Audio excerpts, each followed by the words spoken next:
The dilemma. You have a last-minute cocktail party and you have nothing in the fridge except for a few carrots, some stale bread, some lemon, butter, garlic. What do? Well, we're going to make canapés. Now, what is a canapé? Basically, it's a layer of bread, a flavorful spread, a topping, and a garnish. So the first step is the bread. Here's some stale bread, which I thinly slice, and I cut a small bite-sized shape out of it.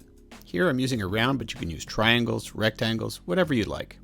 Now with the leftover bits of bread, save it and make some breadcrumbs out of it. In this economy, it's good to be frugal.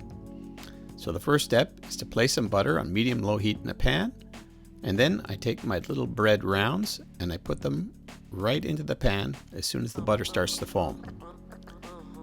Once we fill up the pan, we make sure that one side gets all crispy and buttery, and this adds structure and flavor to our canapé. In other words, it won't fall apart when you put a moist topping on there.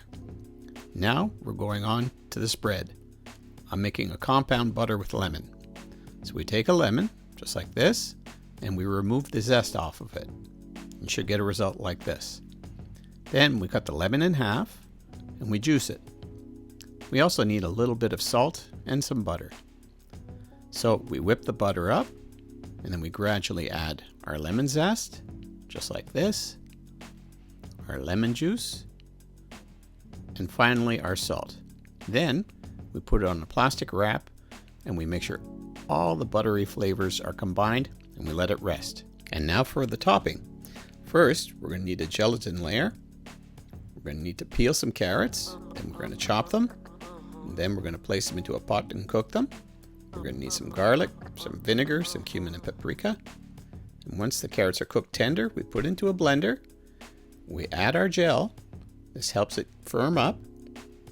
We're also going to add our vinegar, our garlic, and our spices. And we're going to puree the entire thing until it looks something like this. Then we place it into a piping bag with any kind of tip that you'd like. And we're going to use it for decoration. And now for the assembly. First, we take our toast rounds and we put the compound butter on there. Then we pipe the carrot topping over it. Next, we get some fresh parsley leaves that we wash and we garnish. And that's it, the canapé is done. Very little time, but you get something that's very colorful, that pairs very well with the Viognier or Sauvignon Blanc, any kind of white flowery wine, a simple one-bite cocktail treat. But if you have more time, can you do something else? Absolutely.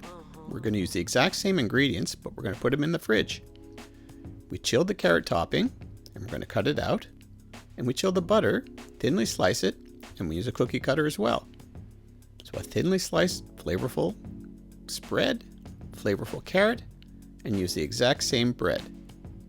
All we have to do now, stack it together, chop some parsley very finely, and you have a very modern interpretation. Try it with different layers, rye breads, different butters, different toppings, different garnishes. Canapés are a very creative way to express yourself, and if you have the right amount of time, you can have some really wonderful results. Canapé de Crécy or carrot canapés. Try it out. Doesn't matter if it's modern looking or rustic. It's just tasty and it goes well with a glass of wine. Cheers, everybody. Uh-huh.